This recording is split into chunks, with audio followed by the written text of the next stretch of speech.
একবার একজন দরবেশ সাহেব রাস্তা দিয়ে যাচ্ছেন, প্রতিমধ্যে তিনি দেখতে পেলেন নদী থেকে এক কলসির পানি নিয়ে এক যুবতী সুন্দরী মেয়ে রাস্তা বেয়ে যেতেছে।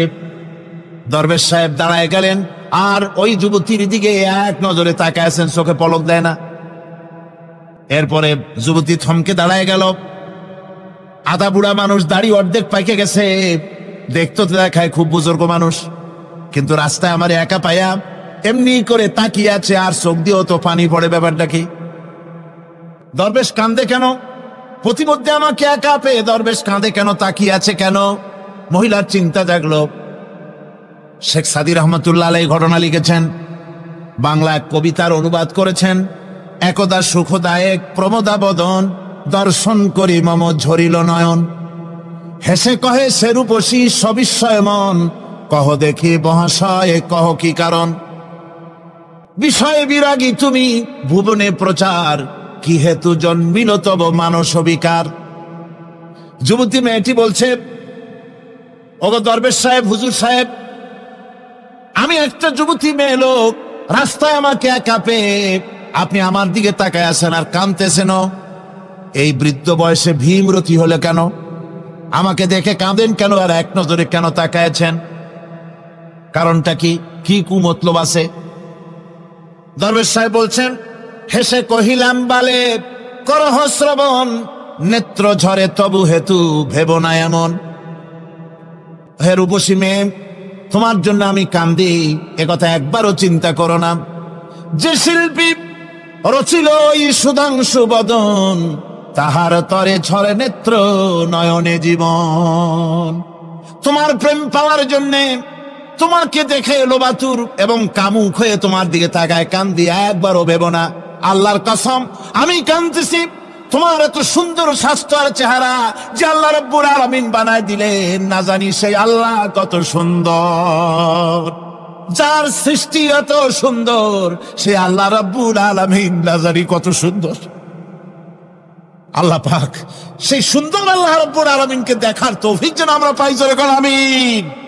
একটা ছোট্ট পাখি আটলান্টিক মহাসাগরের ভেতরে তার ঠোঁটটাকে ডুবিয়ে তারপরে সে যদি ঠোঁটটা তোলে তাহলে আটলান্টিকের পানি কমবে কতখানি? হ্যাঁ, অনেক কমে যাবে নাকি? আটলান্টিক টের পাবে যে কারো একটা ঠোঁট ঢুকছিল এর মধ্যে? টেরও পাবে না। আটলান্টিক মহাসাগরের ভিতরে পাখি তার চঞ্চুটা ঢুকিয়ে দিয়ে যতটুকুন পানি উঠাতে সক্ষম হয় না, ওহির জ্ঞান বাদ দিয়ে গোটা পৃথিবীতে মানুষের যত জ্ঞান আছে, মানব সৃষ্টির প্রথম দিন থেকে নিয়ে আজ পর্যন্ত, এখান থেকে নিয়ে কিয়ামত পর্যন্ত যত জ্ঞান এসছে এবং যত জ্ঞান হবে মানুষের, সমস্ত জ্ঞান এক জায়গায় করলে আল্লাহ সুবহানাহু ওয়া তাআলার অনন্ত অসীম জ্ঞানের মহাসমুদ্রের ভেতর থেকে পাখি যেমন আটলান্টিক থেকে যতটুকুন পানি উঠাতে পেরেছে, বিশ্বের মানুষ আল্লাহর জ্ঞান থেকে অতটুকুনও তুলতে পারে না।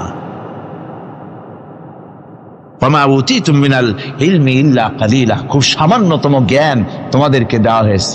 আমি অবাক হই যখন আল্লাহ পাকের কোরআনে কারীমের এই আয়াত যখন স্টাডি করি, যখন পড়াশোনা করি, মুতালা করি, অবাক হয়ে যাই। মানুষকে সামান্যতম জ্ঞান দেওয়া হয়েছে। আল্লাহ বলছেন সামান্যতম জ্ঞান। ওমা উতীতুম মিনাল ইলমি ইল্লা কালিল যদি বলতেন তবু একটা কথা ছিল যে তোমাদেরকে কিছু জ্ঞান দেওয়া হয়েছে, তো কিছু না বলা হচ্ছে ওমা উতীতুম মিনাল ইলমি ইল্লা কালিলা, সামান্যতম, খুবই সামান্য জ্ঞান দেওয়া হয়েছে। সেই সামান্য জ্ঞানের ঠেলায় আমরা কোত্থেকে কোথায় চলে গিয়েছি। গরুর গাড়ি থেকে রকেট পর্যন্ত গিয়েছি, টেলিগ্রামের টরেটক্কা থেকে ফ্যাক্স পর্যন্ত পৌঁছে গেছি। এ কি সোজা জ্ঞান? এখান থেকে এই মাহফিলের ছবি, নিউজ, ভিউজ অ্যান্ড পিকচার একত্রিত করে ছবি করে আপনি ফ্যাক্সের মেশিনে ঢুকিয়ে দিলেন, কোড নাম্বার টিপে দিলেন, লন্ডন, আমেরিকা, জেদ্দা, বিভিন্ন জায়গায় দিয়ে দিলেন। মিনিট লাগবে না, কয়েক সেকেন্ডের ভিতরে এই মাহফিলের পূর্ণ ছবি এবং খবর সে দেশের পত্রিকায় ছাপা হতে পারবে। কি আজীব! অথচ আল্লাহ পাক বলছেন সামান্যতম জ্ঞান। আমি অবাক হই আরো যখন শুনতে পাই পৃথিবীর বিভিন্ন দেশের স্যাটেলাইটগুলি যা ছেড়ে দেওয়া হয়েছে মহাশূন্যে, এই স্যাটেলাইটগুলি ড্রাইভার ছাড়া কোন রকমের পরিচালক ছাড়া, চালক ছাড়া স্যাটেলাইটগুলি বছরের পর বছর ঘুরছে, পৃথিবীর মাটি থেকে 350-400 মাইল উপরে ঘুরছে, তো ঘুরছেই। দুনিয়া থেকে ছবি নিউজ ক্যাচ করছে CNN, তারপরে স্টার টিভি ইত্যাদিতে সেগুলিকে তারা ছুড়ে দিচ্ছে।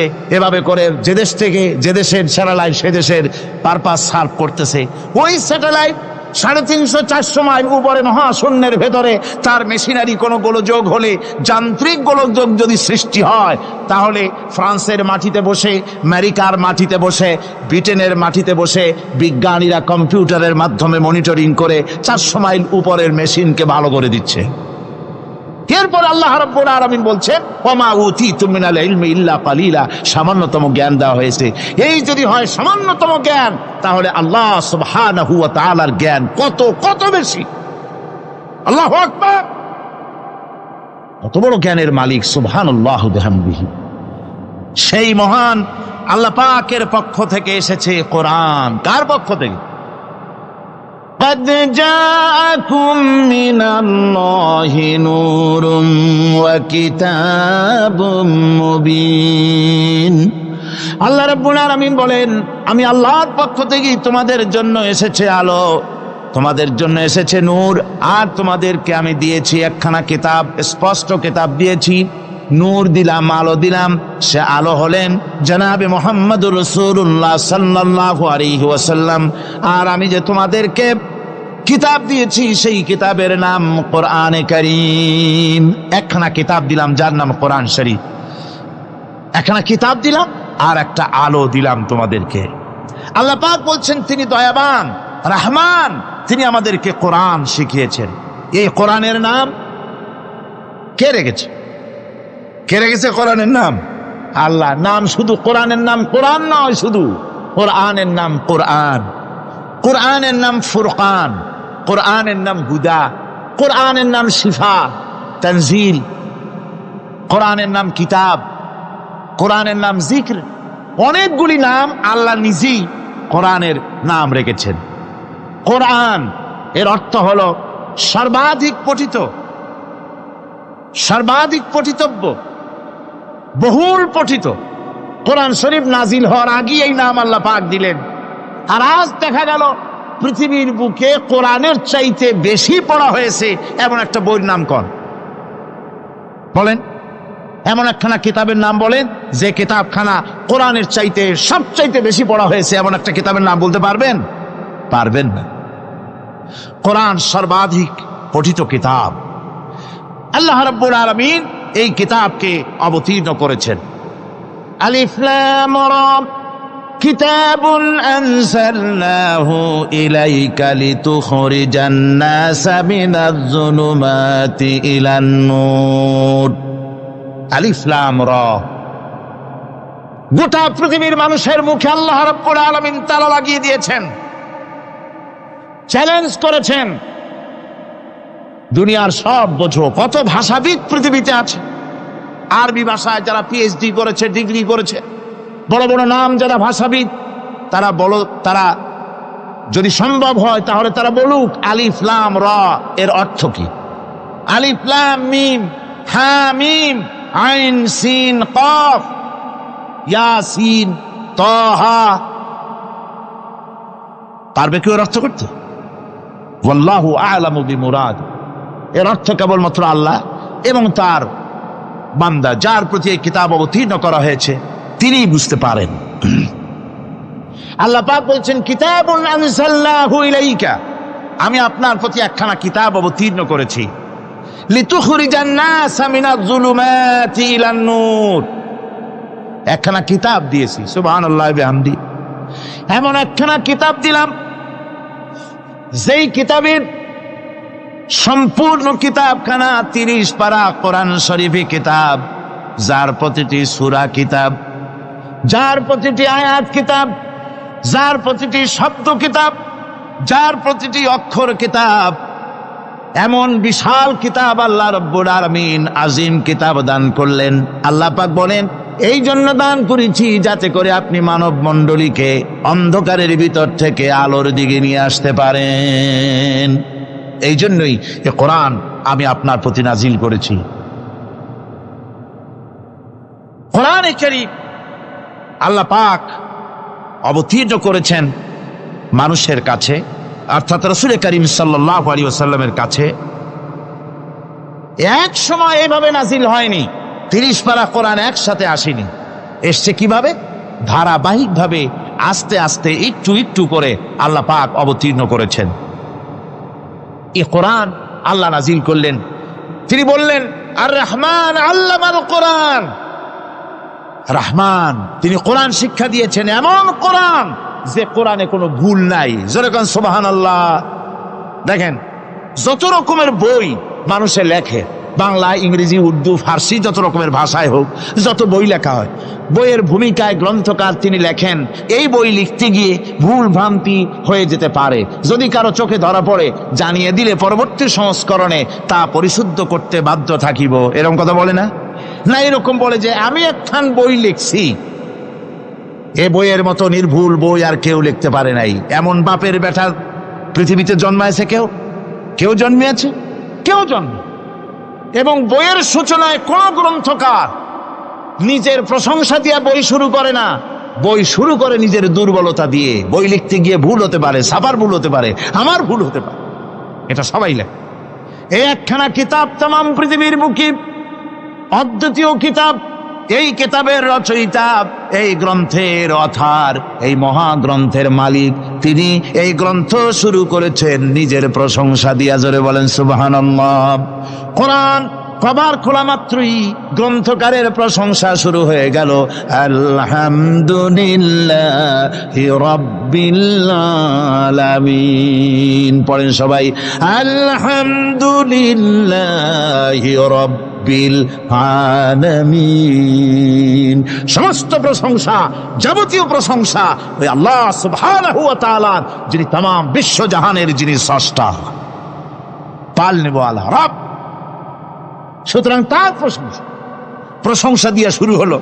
বইয়ের অথার যিনি, কিতাবের অথার যিনি, গ্রন্থের মালিক যিনি, তার নিজের প্রশংসা দিয়ে বই শুরু হয়ে গেল। সামনে এগোলেন, এবার কিতাব সম্পর্কে চিন্তা আসতে পারে, ভুল টুল আছে নাকি?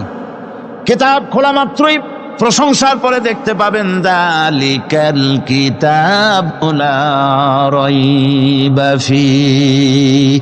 এই কিতাবের ভিতরে, এই সেই কিতাব যার ভিতরে কোনো ভুল নাই, কোনো সন্দেহের অবকাশ নাই। বিরাট চ্যালেঞ্জ আল্লাহ পাক করেছেন। পৃথিবীতে আল্লাহকে অস্বীকার করেছে এমন বহু পাপিষ্ঠ, নরাধম, নরপশু মানুষ মানব সমাজে জন্মায়েছে যারা আল্লাহকে অস্বীকার করেছে। আছে না? আছে না? কিন্তু এ কথা কেউ আজও বলেনি যে কোরআন শরীফ মানুষের তৈরি। এ কথা বলে কেউ প্রমাণ দিতে পারেনি।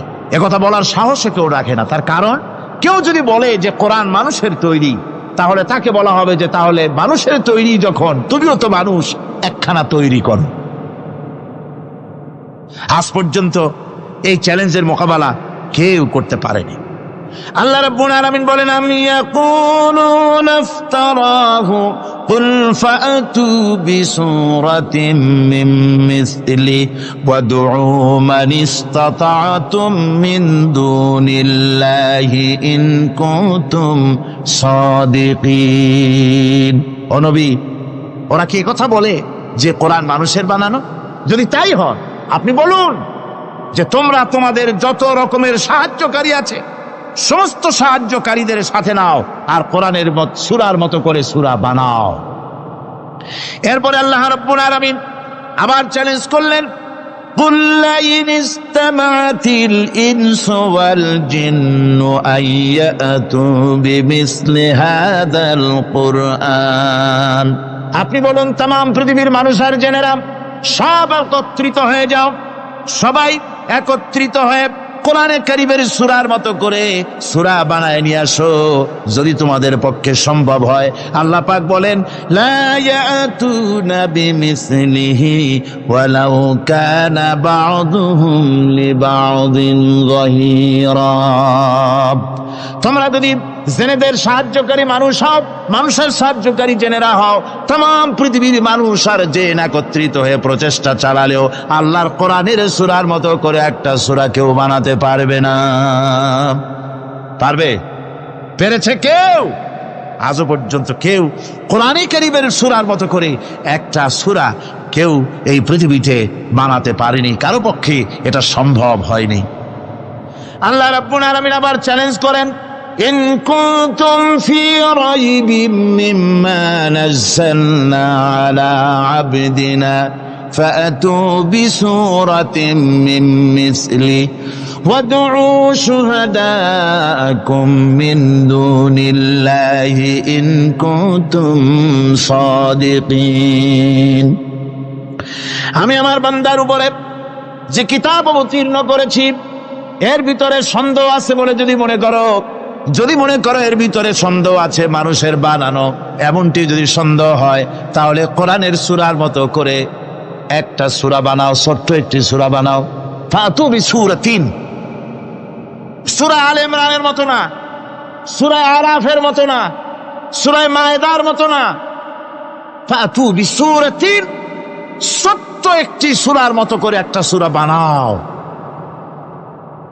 কিয়ামত হয়ে যাবে, মানুষ কোরআনে কারীমের মতো একটি ছোট্ট সূরাও বানাইতে পারবে না। সুবহানাল্লাহ পড়ুন। আমার ভাইয়েরা, এই কোরআন আল্লাহ রব্বুল আলামিনের পক্ষ থেকে নাজিল হলো। কোরআন মানুষের চিরটা কাল ধরে, আবহমান কাল ধরে মানুষের মনকে আকৃষ্ট করেছে। কোরআনে কারীমের এর ভাষা, এর লালিত্য, এর মাধুর্য, এর রচনা শৈলী এবং এর গতিময় ছন্দ, এর শব্দ বিন্যাস মানুষকে মুগ্ধ করেছে চিরকাল ধরে। আল্লাহর নবী বলেন, এ কোরআন যখন আমি তেলাওয়াত করতেছিলাম একটা রাত্রে, যে রাতে আমার তেলাওয়াতের সামনে ছিল জেনেরা যখন আমার কাছ থেকে তেলাওয়াত শুনল, ইসমিআতু হাত্তা ক্বালু ইন্না সামি'না কুরআনান আজাবা। আমার মুখ থেকে যারা যখন তেলাওয়াত শুনল, জেনারা তখন এ কথা না বলে পারে নাই, আমরা এক আশ্চর্য ধরনের কিতাব শুনেছি। জোরে বলেন সুবহানাল্লাহ। ইন্না সামি'না কুরআনান আজাবা, এক আশ্চর্য ধরনের কোরআন শুনেছি। বলতেছে সেই সব জেনেরা যাদের বয়স 1000 বছর, 1500, 2000 বছর, 500 বছর, যারা জাব্বুর শুনেছে, ইনজিল শুনেছে, তাওরীত শুনেছে, সেসব জেনেরা বলছে ইন্না সামি'না কুরআনান আজাবা, আশ্চর্য কিতাব শুনেছে। এমন এক কিতাব ইয়াহদি ইলার রুশদ, যে কিতাব শুনলে পরে শ্রোতাকে হেদায়েতের রাস্তা দেখায় দেয়, এমন এক কিতাব শুনলাম। আর এই কিতাব শোনা মাত্র ফামান্না বিহি, কোরআন শুনলাম আর ঈমান আনলাম। নবীজি বলেন, জেনেরা আমার মুখে তেলাওয়াত শুনে পড়ে নিল লা ইলাহা ইল্লাল্লাহু মুহাম্মাদুর রাসূলুল্লাহ। এই কোরআন এমন এক কোরআন, মান ক্বালা বিহি সাদাকা, এ কোরআন শরীফ থেকে যে কথা বলে সেই সত্য কথা বলে। কোরআন থেকে যে কথা বলে সে কি বলে? তার কারণ কোরআন এসেছে কার কাছ থেকে? ওয়ামান আসদাকু মিনাল্লাহি কিলা, আমি আল্লাহর চাইতে সত্যবাদী আর কে হতে পারে? আল্লাহর নবী বলেন, কোরআন থেকে যে কথা বলে সেই সত্য কথা বলে। আর ওয়ামান আমিলা বিহি উজরা, এই কোরআন যে আমল করবে তাকে পুরস্কার দেওয়া হবে, সে পুরস্কৃত হবে, দুনিয়ায় পুরস্কার পাবে, আখিরাতেও পুরস্কার পাবে। সুবহানাল্লাহ। ওয়ামান হাকামা বিহি আদালা, আর কোরআন থেকে যে বিচার ফয়সালা করবে সেই কেবলমাত্র সঠিক সুষ্ঠু বিচার কায়েম করবে, সোশ্যাল জাস্টিস সেই করতে পারবে, সুবিচার জাস্টিস কায়েম সেই করতে পারবে। ওয়ামান দাআ ইলাইহি হুদিয়া ইলা সিরাতিম মুস্তাকিম, আর কোরআন থেকে যে দাওয়াত দেয়, কোরআনের দিকে যে দাওয়াত দেয় সেই কেবলমাত্র সঠিক সহজ সরল রাস্তার দিকে দাওয়াত দেয়, যেই দাওয়াত শুরু হয় পৃথিবীর মাটি থেকে আর শেষ হয় গিয়া জান্নাতুল ফেরদাউসে। আমার ভাইয়েরা, কোরআন এর পরিচয়ের কথা বলতেছিলাম। আল্লাহ পাক কি কোরআন আমাদের শিখালেন, কোন কোরআন আমাদের শিখিয়েছেন, সেই কোরআনের পরিচিতি আপনাদের সামনে আমি তুলে ধরতেছি। আমি নিজে না, এবার কোরআন তার পরিচয় নিজেই দেবে। কেউ যদি কোরআনের কাছে জিজ্ঞাসা করে কোরআন তুমি কোথা থেকে নাজিল হয়েছ, কে তোমাকে নাজিল করেছে, এই প্রশ্ন যদি কেউ কোরআনের কাছে করে, কোরআন নিজেই তার জবাব দিতে পারে কিনা? কোরআন নিজেই বলে তানজিলাম মিম্মান খালাকাল আরদা ওয়াস সামাওয়াতিল উলা। এই কোরআন নাজিল করেছেন তিনি, যিনি ওই সুউচ্চ আকাশ আর জমিনকে যিনি সৃষ্টি করেছেন, সেই আল্লাহ আমারে নাজিল করেছেন। কোরআনের কাছে কেউ যদি প্রশ্ন করে, ও কোরআন, এই পৃথিবীতে নাজিল হওয়ার আগে তুমি কোথায় ছিলে, কেউ যদি প্রশ্ন করে, কোরআনে কারীম নিজের পরিচয় শোনায়, আমি কোথায় ছিলাম শোনো। বাল হুয়া কুরআনুম মাজিদুন ফি লাউহিম মাহফুজ। বরং এই কিতাব অতীব মর্যাদা সম্পন্ন সুরক্ষিত ফলকে লিপিবদ্ধ ছিল, আমি ছিলাম লোহে মাহফুজে, সেখান থেকে এসেছি। যদি কেউ প্রশ্ন করে, কোরআন কি কোরআন, তুমি কার উপরে অবতীর্ণ হয়েছ, জবাব কোরআন নিজেই দেয়, ওয়া আমিনু বিমা নুজিলা আলা মুহাম্মাদ ওয়া হুয়াল হাক্কু মির রাব্বিহিম। ঈমান আনো সেই জিনিসের উপরে যেটা মুহাম্মদ সাল্লাল্লাহু আলাইহি ওয়াসাল্লামের উপর অবতীর্ণ হয়েছে। আবার অন্য আয়াতেও জবাব পাওয়া যায়, তাবারাকাল্লাযী নাযালাল ফুরকানা আলা আবদিহি লিয়াকুনা লিল আলামিনা নাযীরা। অতীব বরকতপূর্ণ মহান সত্তা সেই আল্লাহ রাব্বুল আলামিন, যিনি তার বান্দার পরে ফুরকান অবতীর্ণ করেছেন। সুবহানাল্লাহ বিহামদি। কোরআনের নাম আমি বলেছিলাম শুধু কোরআন নয়, অনেক নাম আছে। কোরআনের আরেক নাম ফুরকান। কোরআনের আরেক নাম কি? আল ফারকু বাইনাল হক্কি ওয়াল বাতিল। কোরআন হচ্ছে সেই মহাসত্য যা মিথ্যা এবং সত্যের মধ্যে পার্থক্য সূচিত করে, মঙ্গল এবং অমঙ্গলের মধ্যে পার্থক্য সৃষ্টি করে, যা সত্য এবং মিথ্যার মধ্যে তাফরিকা সৃষ্টি করে, সত্যকে মানুষকে বুঝিয়ে দেয়। তার নাম হচ্ছে ফুরকান। এবার যদি প্রশ্ন করা হয়, ও কোরআন, বুঝলাম তুমি লোহে মাহফুজে ছিলে, বুঝলাম তুমি নবীজির উপরে নাজিল হয়েছ, এবার বলো তুমি কোন মাসে নাজিল হয়েছ, তুমি তো আসছিলা প্রথম কোন মাসে নাজিল হয়েছ? এ প্রশ্ন যদি কেউ করে, কোরআন তার জবাবে বলবে, শাহরু রমাদানাল্লাযী উনজিলা ফীহিল কুরআন। রমজানের পবিত্র মাসে আমি অবতীর্ণ হয়েছি। সুবহানাল্লাহ। যদি প্রশ্ন করা হয়, রমজানে তো আসছো, কিন্তু প্রথম নাজিল হয়েছিল কোন সময়? ওটা কি দিন ছিল না রাত ছিল? কোরআন তার জবাবে বলে, ইন্না আনজালনাহু ফি লাইলাতিল কদর। কদরের পবিত্র রাতে আমি এই পৃথিবীতে আমার আগমন ঘটেছিল। যদি প্রশ্ন করা হয়, বুঝলাম সবই, কেন নাজিল হয়েছে তুমি, এই পৃথিবীতে তোমার আসার উদ্দেশ্য কি, মূল কাজটা কি, এই প্রশ্ন যদি করা হয়, কোরআনে কারীম তার জবাবে বলে, শোনো কেন এসেছি। লিতুখরিজান নাসা মিনাজ যুলুমাতি ইলান নূর। আমার মিশন হচ্ছে গোটা বিশ্ব মানবতাকে পঞ্জীভূত জমাট বাঁধা অন্ধকারের ভেতর থেকে টেনে বের করে আলোর সন্ধান দিতে, আলোর দিকে আনার জন্য আমি কোরআন নাজিল হয়েছি। গোটা পৃথিবীর মানুষ আছে অন্ধকারের ভিতরে। কিসের মধ্যে? অন্ধকার কি? অন্ধকার হচ্ছে পুঁজিবাদ, অন্ধকার সমাজতন্ত্র, অন্ধকার ধর্ম নিরপেক্ষতাবাদ, অন্ধকার জাতীয়তাবাদ। মানুষের তৈরি করা যত মতবাদ সব কি? জোরে কোন, সবগুলি কি? অন্ধকার। এই অন্ধকারের ভেতর থেকে মানুষগুলিকে টেনে আনবে কোরআন কিসের দিকে? আলোর দিকে। এবার যদি প্রশ্ন করা হয়, বুঝলাম তুমি অন্ধকার থেকে আলোর দিকে নিয়ে আসবে, আলোর দিকে আসলে পরে ফায়দাটা কি হবে? মূল ফায়দাটা বুঝায় দাও, আসল ফায়দা কি হবে তোমারে যদি মানি। কোরআন তার জবাব দেয়, নিজের পরিচয় নিজে তুলে ধরে, ফামান তাবিআ হুদায়া ফালা খাউফুন আলাইহিম ওয়ালা হুম ইয়াহজানুন। এই কোরআনকে যদি মেনে চলো, এই কোরআনের আইন যদি মানো, সমাজে মানো, ব্যক্তিতে মানো, পরিবারে মানে, রাষ্ট্রে মানো, জীবনের সব ক্ষেত্রে সমস্ত জায়গায় যদি এই কোরআনকে মেনে চলো, ফালা খাউফুন আলাইহিম, তাহলে তোমাদের কোনো ভয় থাকবে না, ওয়ালা হুম ইয়াহজানুন, কোনো চিন্তাও থাকবে না। কিসের ভয় থাকবে না? কোরআনের আইন মেনে যদি চলো সমাজে ও রাষ্ট্রে, চুরির ভয়, ডাকাতির ভয়, জিনার ভয়, হত্যার ভয়, সন্ত্রাসের ভয়, কোনো ভয় থাকবে না। ওয়ালা হুম ইয়াহজানুন, চিন্তাও থাকবে না। খাওয়া পড়া, শিক্ষা, চিকিৎসা, বাসস্থান, এগুলির কোনো চিন্তা থাকবে না। কোরআনের সমাজে সব কিছুর গ্যারান্টি দেওয়া হবে, সবগুলি পেয়ে যাবে।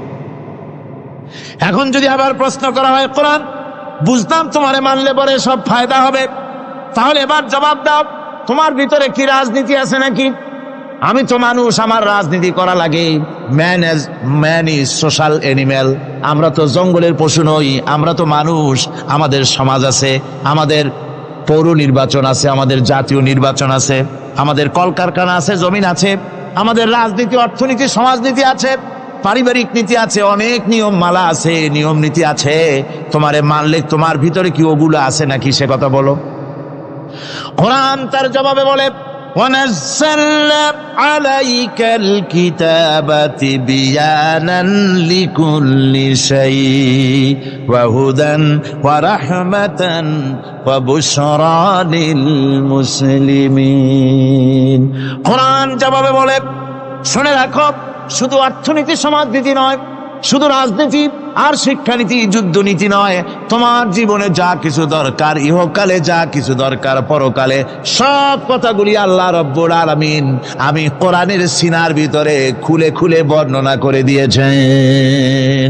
সব কথা এ কোরআনে কারীমের ভিতরে রয়েছে। তোমার এমন কোনো জিনিস নাই যা তুমি কোরআনে কারীমের মধ্যে পাবে না। তোমার সমস্ত প্রয়োজন আমার বুকের মধ্যে আল্লাহ দিয়ে দিয়েছেন। বিজ্ঞান আছে, দর্শন আছে, ইতিহাস আছে, সব আছে এর মধ্যে। তবে কোরআনের মধ্যে বিজ্ঞান আছে বলে আমি এটাকে বিজ্ঞানের কিতাব বলবো না, দর্শন আছে বলে দর্শনের কিতাব আমি বলবো না, রাজনীতি আছে বলে কোরআনকে আমি রাজনীতির কোনো কিতাব বলবো না। কোরআন তাহলে কি? কোরআন হচ্ছে অর্থনীতি, সমাজনীতি, রাজনীতি, পারিবারিক নীতি, মানুষের জীবনের যা কিছু প্রয়োজন, সমস্ত নীতিমালার নীতি গ্রন্থের নাম হতেছে কোরআনে কারীম। সমস্ত নীতিমালার নীতি গ্রন্থ কোরআন। এখানে রয়েছে সব কিছুর উৎস, যেটা গ্রহণ করলে পরে মানুষ আরামে থাকতে পারবে। অমুসলিম নাগরিক বৃন্দ তাদের নাগরিক মর্যাদা পাবে। মুসলমান, কৃষক, নারী, চিকিৎসা, কৃষিবিদ, সাধারণ মানুষ, রং, বর্ণ, ভাষা নির্বিশেষে গোটা মানব সভ্যতা আরামে বাস করতে পারবে। পশু পাখিও আরামে থাকবে, গাছপালাও আরামে থাকবে, যেহেতু নির্দেশ হয়েছে বিনা প্রয়োজনে গাছের পাতাটিও ছিল না। ইসলামের সমাজ যদি চালু হয়, গাছেরাও আরাম পাবে, পাহাড়ও আরাম পাবে। চট্টগ্রামের লোকেরা যেভাবে পাহাড় কাটা আরম্ভ করেছে, এটা বড় দুঃখজনক। জুমলায় মোতারেজা একটা বলে দিলাম, অপ্রাসঙ্গিক হলেও জরুরি কথা। আপনারা পাহাড় কাটতেছেন না, আপনাদের নিজেদের পায়ে নিজেরা কুড়াল মারতেছেন। খবরদার পাহাড় কাটবেন না। আল্লাহর প্রকৃতির ভারসাম্য আপনারা নষ্ট করছেন বলে ওজোন স্তরে ফাটল ধরেছে। তা রিপেয়ার করার জন্য আজকে বিশ্বের সব বিজ্ঞানীরা হতাশ হয়ে গিয়েছে, পাগল হয়ে গেছে। কেমনে এই ওজোন স্তরের ফাটলকে রিপেয়ার করব? ওজোন স্তরটা কি? ওজোন স্তর হচ্ছে, সুবহানাল্লাহ, আল্লাহর যে কত দয়া। সূর্য, সেই সূর্যের রয়েছে আলট্রা ভায়োলেট রে, যাকে বাংলায় বলা হয় অতি বেগুনি রশ্মি।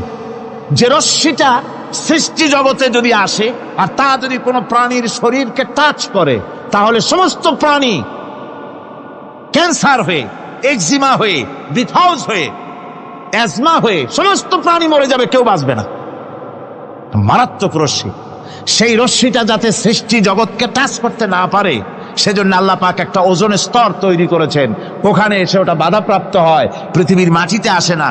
যা কিছু পৃথিবীর মানুষের জন্য, পৃথিবীর জন্য কল্যাণকর, সেগুলি সূর্য থেকে আসতে থাকে। সুবহানাল্লাহ ওয়া বিহামদিহি। যেটা ক্ষতিকর, সেটা আল্লাহ পাক আটকায় রাখেন। এখন সেই ওজোন স্তরে ফাটল ধরলো। কেমনে ফাটল ধরলো? ফাটল আপনি আমি ধরাইছি। আপনি বলবেন যেটা কেমন কথা, আমি তো ওইখানে যাই নাই, আমি ফাটল ধরাইলাম কেমনে? ওই যে সেই আপনার প্রাইমারি স্কুলে ভিজিট করতে গিয়েছিলেন ইন্সপেক্টর, তারপরে প্রাইমারি না হাই স্কুল ভিজিট করতে গেছে, যায়া জিজ্ঞেস করছে ছেলেরা কি পড়ছো? বল ইতিহাস। ঠিক আছে, ইতিহাস থেকেই প্রশ্ন করব। বলতো চীনের প্রাচীর কে ভেঙেছে? ছেলেরা জবাব দিচ্ছে, তুমি বলো, তুমি বলো। কেউ বলছেন। বেঞ্চের কোনা যে ছেলেটি, সে বলছে সর্বনাশ। কেউ যখন স্বীকার করে না, এটা তো আমার মাথায় আসবে। সব শেষ ইন্সপেক্টর তাকে বলছে, তুমি বলো তো কে ভেঙেছে চীনের প্রাচীর? কয়, স্যার, গ্রামে আমার দুষ্টমির যথেষ্ট বদনাম আছে, কিন্তু চীনের প্রাচীর ভাঙার মতো দুষ্কর্ম আমি করি নাই। ইন্সপেক্টর খুব রেগে গেলেন, মাস্টারের দিকে তাকালেন, এই বুঝি আপনার ইতিহাস পড়ানো? মাস্টার ইন্সপেক্টরের বিরক্তি ভরা মুখ দেখে বলছেন, স্যার রাগ করবেন না, এসব ছাত্র তো আমার, ওদের অবস্থা তো আমি জানি। আপনি আসছেন ঢাকা থেকে, আপনি জানবেন কি? আমি হলপ করে বলতে পারি আমার ক্লাসের কোন ছাত্র চীনের প্রাচীর ভাঙে নাই। ইন্সপেক্টর রাগ হইয়া চলে গেছে হেডমাস্টারের রুমে, যায় বলছে যে আমি আপনার স্কুলের গ্রান্টকে আমি নাকচ করে দেব, মঞ্জুরি আমি ক্যান্সেল করে দেব। কেন? এই অবস্থা।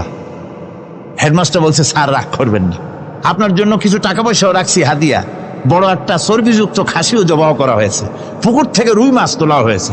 তারপরেও আমার ছাত্ররা, টিচাররা বলার পরেও যদি আপনার সন্দেহ হয়ে থাকে যে আমার ছাত্ররাই ভাঙছে, তো ওই আপনি অসন্তুষ্ট হবেন না, রাগ করবেন না স্যার।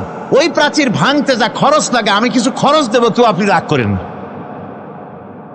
এখন চিন্তা করেন, স্কুলের ছাত্র থেকে শুরু করে হেডমাস্টার পর্যন্ত জ্ঞানের বহর। তো বলতেছিলাম, আপনি আমি ওজন স্তরে ফাটল ধরিয়েছি, তার অর্থ এই নয় যে আপনারা গিয়ে ওখানে কুড়াল মারিয়ে ওটারে ভাঙছেন। তাহলে ওটা কি হয়েছে? কোরআনে কারিমে রব্বুল আলামিন বলেন, ওয়ামা আসাবাকুম মিন মুসিবাতিন ফাবিমা কাসাবাত আইদিকুম ওয়া ইয়াফু আন কাসীর। যত বিপদ তোমাদের উপর আরোপিত হয়, সমস্ত বিপদ তোমাদের দুই হাতের কামাই করা। কে বলছেন? আল্লাহ পাক। ওজনের স্তরে ফাটল ধরেছে, এটা বিপদ, বিশ্বের সমস্ত মানব সভ্যতা সৃষ্টি জগতের জন্য বিপদ। এই বিপদের জন্য দায়ী পৃথিবীর মানুষ। কিরকম? সেটা হচ্ছে গাড়ির পেছন থেকে যে কালো ধোঁয়া বের হয়, কল কারখানার চিমনি থেকে যে কালো ধোঁয়া বের হয়, এই কালো ধোঁয়াগুলি, তারপরে সমস্ত কেমিক্যাল উইপেন সেগুলি যে টেস্ট করা হয়, তার রিয়াকশন ইত্যাদি, এই কালো ধোঁয়া এবং সমস্ত মারণাস্ত্রগুলি এক্সপেরিমেন্ট করার সমস্ত এই রিয়াকশনগুলি সবগুলি গিয়ে ওই ওজন স্তরে ফাটল ধরিয়ে দিয়েছে। আস্তে করে পাতলা হয়ে এটা ফেটে গিয়েছে, অতি বেগুনি রশ্মি আসা শুরু করেছে। এটাকে বন্ধ করার জন্য বিজ্ঞানীরা আজ মরিয়া হয়ে গিয়েছে। ইনশাআল্লাহ আল্লাহ পাক তার বিজ্ঞানীদের মানুষের মাথায় বুদ্ধি এনে দিবেন, রিপেয়ারও হয়ে যাবে ইনশাআল্লাহ। সবাই বলেন ইনশাআল্লাহ।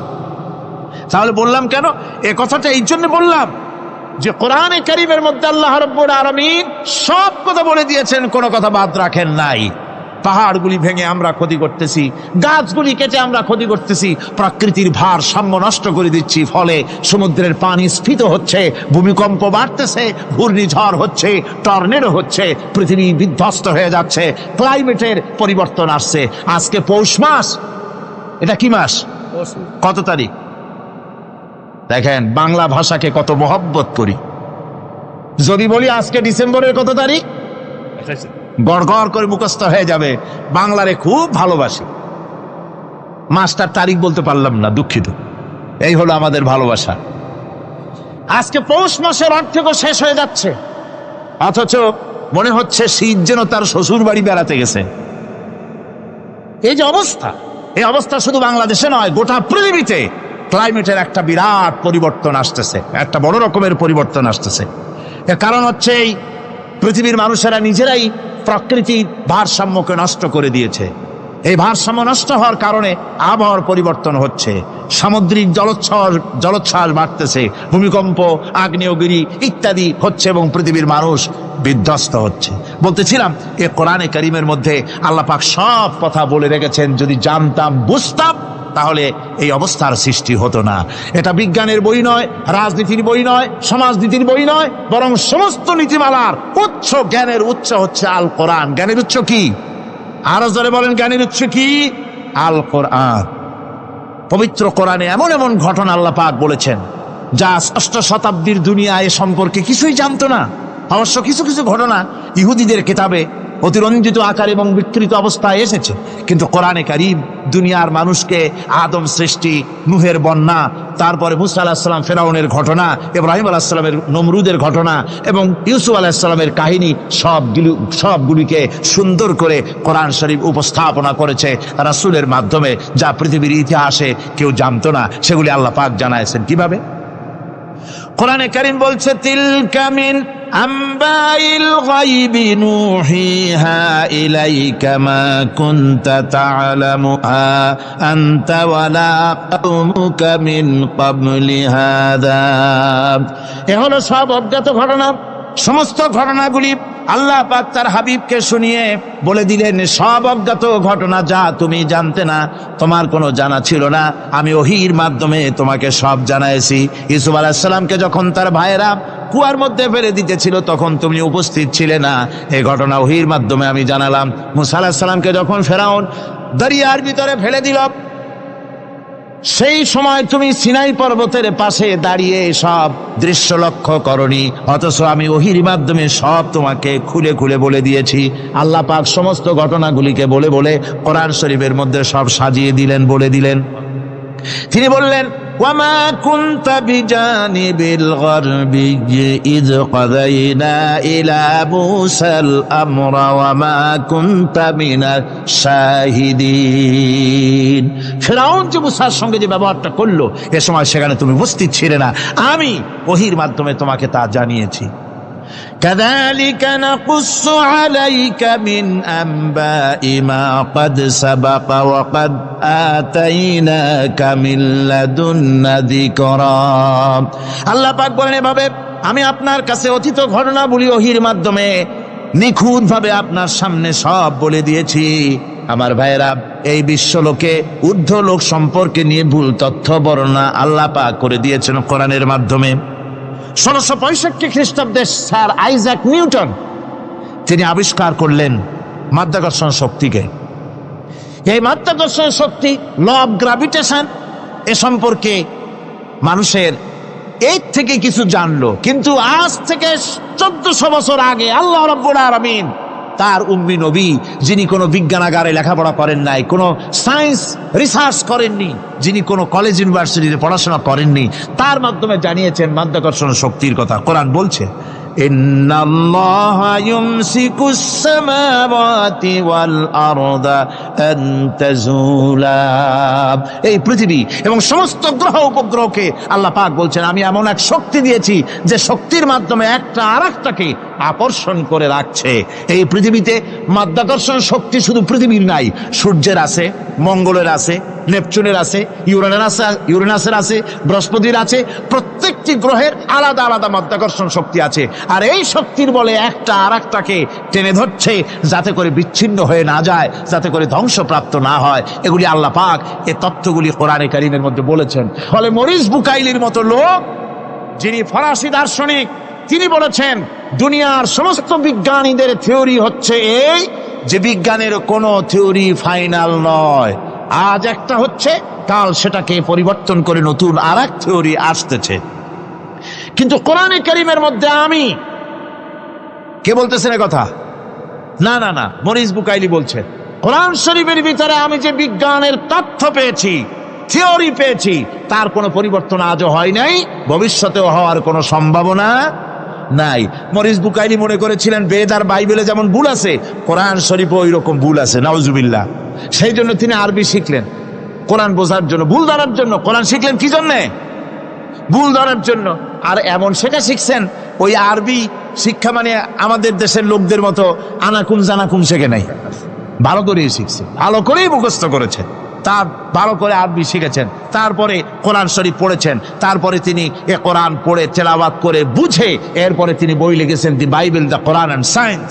এই বইয়ের মধ্যে তিনি পরিষ্কার লিখেছেন, কোরআন পড়লাম, এর ভিতরে একটা নকতা দেওয়ার, একটা কলমের ফোঁটা দেওয়ার জায়গা কারো নাই। কোরআন নিঃসন্দেহে মহান স্রষ্টা আল্লাহ রাব্বুল আলামিনের মানুষের বানানো কিতাব, এটা হতে পারে না। সুতরাং কোরআন শরীফের মধ্যে আল্লাহ পাক সব কথা বলে দিয়েছেন। বিজ্ঞানের সাথে কিন্তু কোরআনের সংঘর্ষ নাই। অনেকে মনে করে যে বিজ্ঞান আর কোরআন এর মধ্যে বিরাট সংঘর্ষ। না, বিরাট সংঘর্ষ নয়, দুই একটা পয়েন্টে সংঘর্ষ থাকতে পারে। অধিকাংশ ব্যাপারই বিজ্ঞান, আমি মনে করি বিজ্ঞানের আবিষ্কার যত বাড়বে কোরআন বোঝা মানুষের জন্য তত সহজ হবে। এটা আমার ধারণা, এটা আমার ধারণা। বিজ্ঞানের সাথে দুই একটা পয়েন্টের উপরে সংঘর্ষ আছে, যেমন চন্দ্র এবং সূর্য সম্পর্কে, সৌরজগৎ সম্পর্কে Copernicus, Kepler, Galileo, Newton, Einstein মহাশূন্য সম্পর্কে যে সব বক্তব্য রেখেছেন, সেসব বক্তব্যের সাথে কোরআন শরীফের কিছুটা বৈপরীত্য রয়েছে। যেমন কেউ বলেছেন সূর্য ঘোরে, পৃথিবী স্থির, কেউ বলে সূর্যের চতুর্দিকে পৃথিবী ঘোরে, কেউ কয় চন্দ্র ঘোরে, কেউ কয় আমরা কি আর বসে থাকি, আমরাও ঘুরি। কিন্তু আসলে ঘোরেটাকে কে ঘোরে, এ ফয়সালা কে দেবে? কে দিবে বলুন তো? হ্যাঁ, ঠিক বলেছেন, আল্লাহই দিবেন, কারণ এগুলি সৃষ্টি করেছেন কে? এবার শুনুন, এই বিতর্কের মীমাংসা আল্লাহ পাক করছেন কোরআনে কারিমে বহু আগে। গ্যালিলিও, কেপলার, কোপারনিকাস এদের বলার অনেক আগে বিশ্বনবী জনাবে মুহাম্মদ রাসূলুল্লাহ সাল্লাল্লাহু আলাইহি ওয়াসাল্লাম তিনি বলে দিয়েছেন, আল্লাহর কথা তিনি বলেছেন, লাশ-শামসু ইয়ানবাগী লাহা আন তুদরিকাল কামারা ওয়ালাল লাইলু সাবিকুন নাহার ওয়া কুল্লুন ফি ফালাকিন ইয়াসবাহুন। প্রবল জ্ঞানী হইবে যাহারা, আপন মনেতে বুঝিবে তাহারা, রাত্রি পারে না আগে যাইবার দিনের স্থান করি অধিকার। চন্দ্র বাঁধে না সূর্যের গায়েতে, সূর্য পারে না চন্দ্রকে ধরিতে।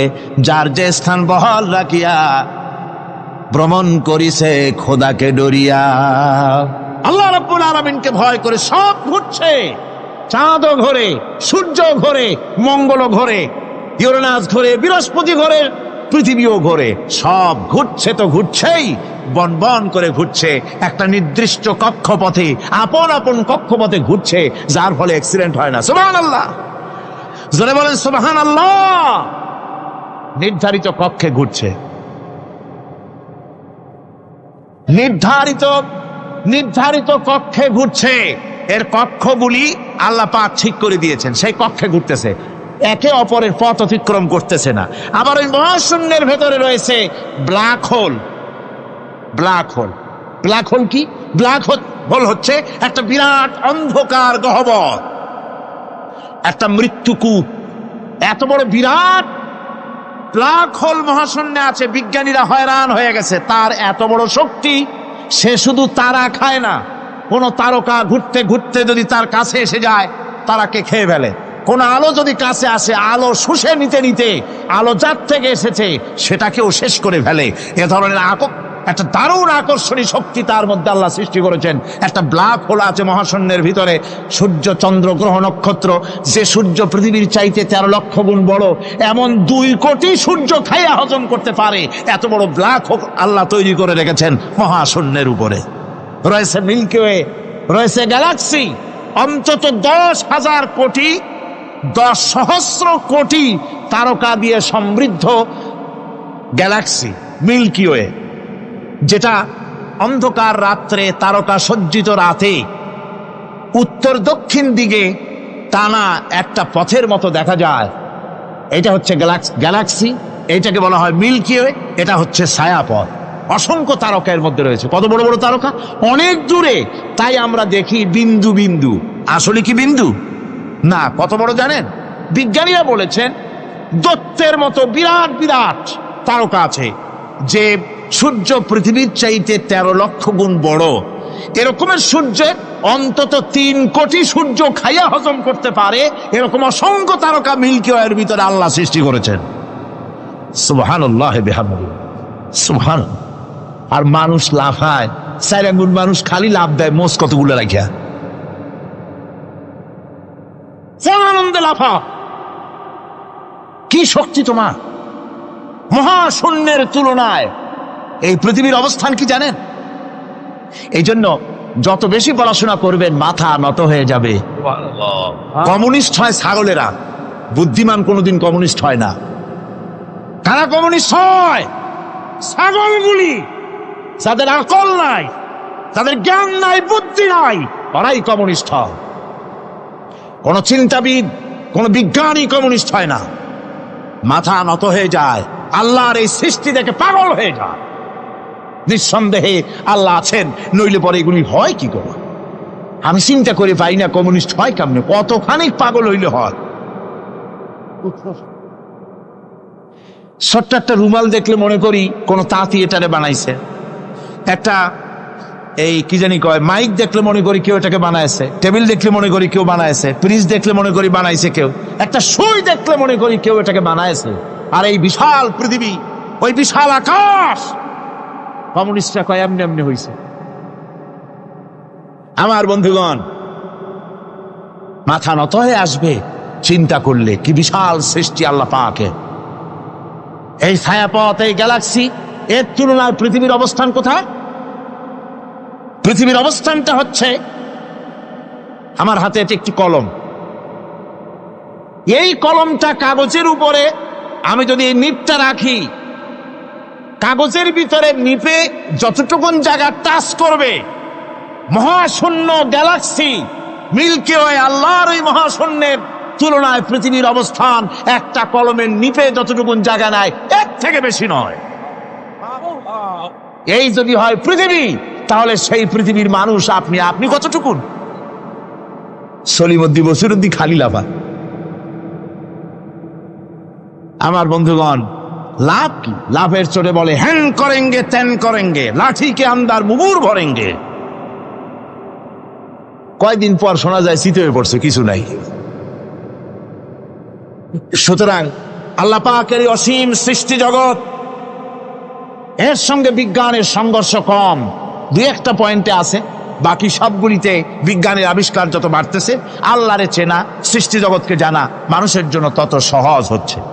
আর রহমান আল্লামাল কোরআন, কোরআন শিখিয়েছেন আমাদেরকে রহমান, এমন নিয়ামত দিয়েছেন যার মধ্যে সব আছে। মানুষ সৃষ্টির ব্যাপারে, মানব সৃষ্টির ব্যাপারে নির্ভুল তথ্য যদি পেতে হয়, তাহলে কার কাছে যাব? জোরে কন। আল্লাহর কাছে যেতে হবে। আর আল্লাহর কাছে না যাইয়া মানব সৃষ্টির রহস্য যদি জানতে যাই ডারউইনের কাছে, তাহলে আপনার মামু হবে সুন্দরবনের বান্দরেরা। ঠিক কিনা? বান্দরেরা হবে মামু, শিম্পাঞ্জি ওরাং ওটাং হবে আপনার নানা আর দাদা।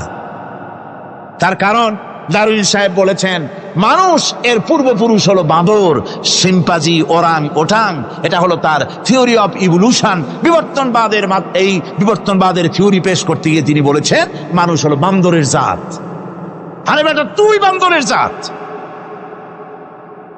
নিজের লেজ কাটিয়া সকলের লেজ কাটা আরম্ভ করতে যাচ্ছে। কি পাগলের পাগল, মানুষ হয়েছে বান্দরের জাত। আশ্চর্য কথা। কেমনে কইলে? তো বললো যে শিম্পাঞ্জি দেখছে, তো সে শিম্পাঞ্জি দেখে তার মনে হয়েছে যে মানুষ ওইরকমই তো দেখা যায়, তো মানুষ বুঝি বান্দর থেকেই আসছে। আমি বলি, পৃথিবীতে এমন পাগল আমি কোনোদিন দেখিও নাই, শুনিও নাই যে কোনো পাগল পাবদা মাছ দেখে বলেছে যে এটা হচ্ছে বোয়াল মাছের পূর্বপুরুষ। টাকি মাছ দেখে কোনো ছাগলেও বলেছে আজ পর্যন্ত যেটা হলো শোল মাছের পূর্বপুরুষ। পুঁটি খাইতে খাইতে আস্তে আস্তে বিরাট শোলে পরিণত হয়ে গেছে, কোনো পাগলেও বলেনি। আচ্ছা, মেনে নিলাম ডারউইন সাহেবের থিওরি, মেনে নিলাম এক সেকেন্ডের জন্য যে বান্দর থেকেই মানুষ হয়েছে। এখনো তো বানর প্রজাতি আছে না? শেষ হয়ে গেছে? আছে কিনা? তাহলে সুন্দরবনে যান, যে দেখুন কোন বাঁদর কি এ পর্যন্ত দেখা গেছে যে কোমর পর্যন্ত মানুষের মতো হয়ে গেছে? আর একটু দুধ আর পনির আর একটু এই শুটকি মাছ, লোট্টা ফিশ খাওয়াইলে আর কদিনের মধ্যে এই বান্দরটা মানুষ হয়ে যাবে। হয়েছে এরকম? বাঁদরের 12 আনা মানুষ হয়ে গেছে, 14 আনা মানুষ হয়ে গেছে, আর অল্প একটু বাকি। এরকম দেখা গেছে কোথাও? দেখা যায়নি। এগুলি পাগলামি কথা, পাগলামি কথা। মানুষ বানর থেকে আসেনি, মানুষ ওরাং ওটাং থেকে আসেনি, মানুষ শিম্পাঞ্জি থেকে আসেনি। মানুষ এসছে কোত্থেকে? এটা জানতে হলে, এ নির্ভুল তথ্য জানার জন্য আসতে হবে কোরআনের কাছে। কার কাছে? আল্লাহ রাব্বুল আলামিন তার হাবিবের মুখ থেকে মানব সৃষ্টি রহস্য তিনি উদ্ঘাটন করে দিয়েছেন। তিনি বলেছেন, দুনিয়াবাসীকে শুনিয়েছেন, ফালয়ানজুরিল ইনসানু মিম্মা খুলিক খুলিকা মিন মাইন দাফিকিন ইয়াখরুজু মিন বাইনিস সুলবি ওয়াত তারাইব। আল্লাহ পাক বলেন, মানুষ কি তার সৃষ্টি রহস্য দেখে না?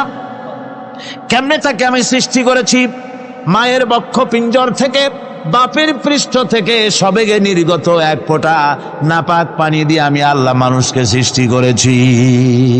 বান্দর থেকে নয়, ওরাংওটাং থেকে নয়, সিম্পাজি থেকে নয়, মানুষের অরিজিন মানুষ। আদম থেকে তোমরা জন্মগ্রহণ করেছো, আদম এসেছে মাটি থেকে, তোমরা এসেছো আদম থেকে। সুবহানাল্লাহি ওয়া বিহামদি। এটাই হলো মানব সৃষ্টির রহস্যের কথা আল্লাহ পাক বলে দিয়েছেন। অন্যত্র আল্লাহ বলেন, ইন্না খালাকনাকুম মিন তুরাবিন সুম্মা মিন নুতফাতিন সুম্মা মিন আলাকাতিন সুম্মা মিন মুদগাহ। নিষ্প্রাণ মাটি থেকে তোমার উৎপত্তি হয়েছে, আর এই নিষ্প্রাণ মাটি দিয়ে তোমাকে তৈরি করা হয়েছে। এগুলি মাতৃগর্ভের ভিতরে গিয়া নাপাক পানি ফোঁটা জমাট রক্ত হয়েছে, গোশত হয়েছে, তারপরে মানুষের আকৃতি দিয়েছি, আর এরপরে বাচ্চার আকারে মায়ের পেট থেকে আমি আল্লাহ মানুষ করে তোমাকে বের করেছি। সুতরাং মানব সৃষ্টি রহস্যের কথা বিজ্ঞানের সাথে যেটা সাংঘর্ষিক হবে কোরআনের সাথে, আমরা সেটা মানতে পারি না। আমাদেরকে মানতে হবে মূল জ্ঞানের কিতাবটা। মূল জ্ঞানের কিতাব কোনটা? জোরে কম তো কোনটা? কোরআন। এখানে সব কথা আল্লামাল কোরআন। কোরআন শিখিয়ে মানুষকে আল্লাহ পাক সবচাইতে বড় দয়া করেছেন, এর থেকে বড় দয়ার হয় না। কোরআন শিখিয়েছেন আমাদের, যার মধ্যে সমস্ত তথ্যের কথা আল্লাহ পাক বলেছেন। The universe and doctor Einstein বইয়ের ভিতরে লেখা হয়েছে যে একদিন এমন হবে যখন ধীরে ধীরে সূর্য তার আলো হারিয়ে ফেলবে, চন্দ্র নিষ্প্রভ হয়ে যাবে, আর পৃথিবী আস্তে আস্তে তার গতি হারিয়ে ফেলবে। একথা আজকের বিজ্ঞানীরা অথবা আজ থেকে কয়েক বছর আগের বিজ্ঞানীরা একথা বলছেন। কিন্তু রাসূল করিম সাল্লাল্লাহু আলাইহি ওয়াসাল্লামের মুখ থেকে আজ থেকে 1400 বছর আগে, যিনি বিজ্ঞানাগারে মোটেও পড়াশোনা করেন নাই, লিখতে জানেন না, পড়তে জানেন না, সই করতে জানেন না, বিজ্ঞান আসছে কথা বলছে, সেই কথা 1400 বছর 1500 বছর আগে রাসূল করিমের মুখ থেকে আল্লাহ পাক বলছেন। কোরআনে কারীম বলছে, ইয়াসআলু আইয়ানা ইয়াউমুল কিয়ামা ফাইযা বারিকাল বাসারু ওয়া খাসাফাল কামারু ওয়া জুমিআশ শামসু ওয়াল কামার। হে রাসূল, রাসূলের কাছে জিজ্ঞাসা করে কিয়ামত কবে হবে? আল্লাহ পাক বলেন, বলে দিন যেদিন চন্দ্র তার আলো হারিয়ে ফেলবে, যেদিন সূর্য তার আলো হারিয়ে ফেলবে, আর চন্দ্র আর সূর্য সব একাকার হয়ে যাবে। ওরা বলছে চাঁদে আলো থাকবে না, সূর্য আগের থেকে তার উত্তাপ এবং আলো স্তমিত হতেছে, এবং হতে হতে এমন এক পর্যায়ে আসবে যখন সূর্য আলো হারিয়ে ফেলবে। বিজ্ঞানীরা গত 4-5 বছর আগে এ বক্তব্য রেখেছেন, কিন্তু 1400 বছর আগে বিজ্ঞানের লালনাগারে লেখাপড়া না করে হুজুরের মুখ থেকে আল্লাহ কথা বলে দিয়েছেন। তাহলে বিজ্ঞানের আসল কিতাব কোনটা? জোরে বলেন কোনটা? আল্লাহ পাক আরো বলেন, ইজাশ শামসু কুবিরাত ওয়া ইযান নুজুমু কাদারাত ওয়া ইযাল জিবালু সুজ্জিরাত। তারকাগুলি, সূর্যের আলো থাকবে না, নক্ষত্রগুলো স্থানচ্যুত হয়ে যাবে, কক্ষচ্যুত হয়ে যাবে, পাহাড়গুলিকে পরিচালিত করে দেওয়া হবে, কিছুই থাকবে না, সব শেষ হয়ে যাবে। বিজ্ঞানীরা আজ বলতেছে যে সব শেষ হয়ে যাবে, কিছুই থাকবে না, সব শেষ হবে। বিজ্ঞানীরা বলতেছেন, কোরআন অনেক আগে বলেছে, কুল্লু মান আলাইহা ফান ওয়া ইয়াবকা ওয়াজহু রাব্বিকা যুল জালালি ওয়াল ইকরাম। সব শেষ হয়ে যাবে, বিশ্বে যা কিছু আছে সব লয় হবে, ক্ষয় হবে, ধ্বংস হবে, কিচ্ছু থাকবে না, থাকবেন শুধু আল্লাহ সুবহানাহু ওয়া তাআলা। সুবহানাল্লাহি ওয়া বিহামদি। কোরআনে কারীম একথা বহু আগে আমাদেরকে জানিয়ে দিয়েছে। সুতরাং আসল জ্ঞানের কিতাবটাই হচ্ছে কোরআনে কারীম। এই কোরআনের কাছে আমরা যত যেতে পারবো, যত কোরআন বুঝতে পারবো, ততই আমাদের জন্য আমরা সমৃদ্ধ হতে পারবো, আমাদের উপর আল্লাহর রহমত আসবে, আমরা সমাজ চালাতে পারবো, আমরা দেশ চালাতে পারবো, আমরা দুনিয়ায় শান্তি পাবো, আমরা আখিরাতেও মুক্তি লাভ করতে পারবো। কোরআনে কারীম সমস্ত বিজ্ঞানের উৎস, দর্শনের উৎস।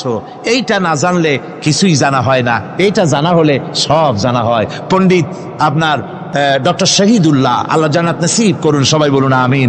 তিনি বলতেন, বড় বড় সেমিনারে গিয়ে বলতেন তিনি, যে আপনারা যারা বক্তব্য রাখতে এসেছেন, জনগণকে বলছি না, যারা বক্তব্য রাখতে এসেছেন, MA পাস করেছেন, ডিগ্রি করেছেন, PhD করেছেন, FRCS করেছেন, বহু কিছু ডিগ্রি আপনারা লাভ করেছেন, নামের আগে 6 হাত লম্বা ডিগ্রি আপনারা লাগাইছেন, আপনারা পণ্ডিত ঠিকই, কিন্তু এই কোরআন শরীফের জ্ঞান যদি আপনাদের না থাকে, আপনারা পণ্ডিত, তবে আপনারা মূর্খ পণ্ডিত।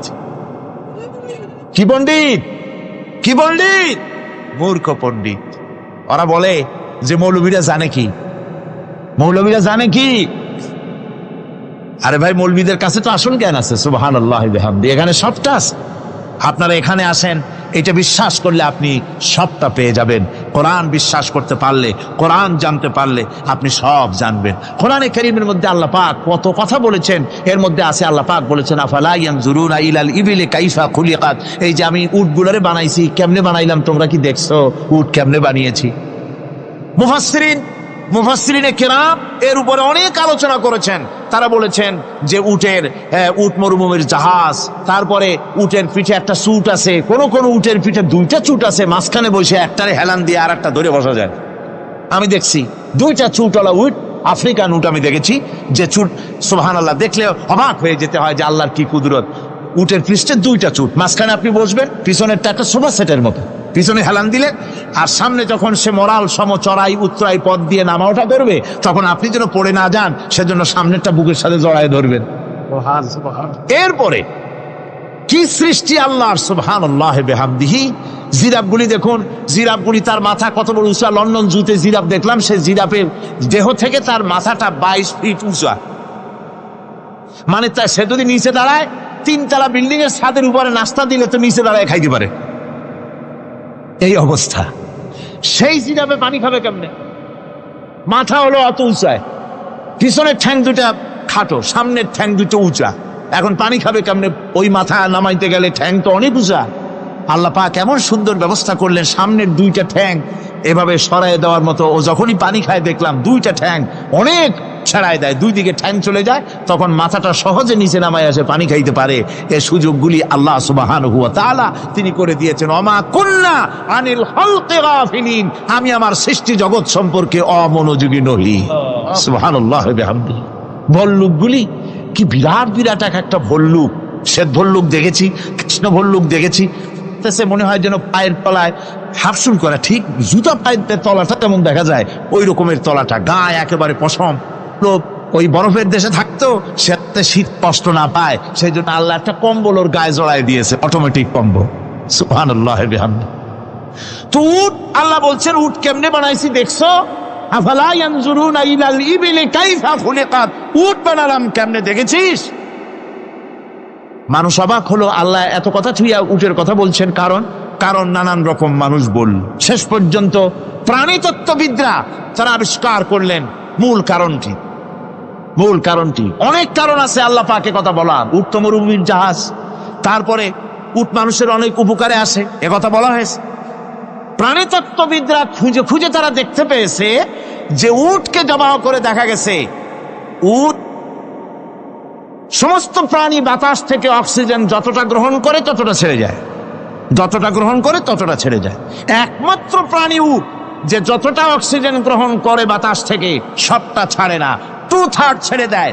1/3 তার লাংসের পাশে রাখার জন্য আল্লাহ পাক একটা চেম্বার তৈরি করেছেন।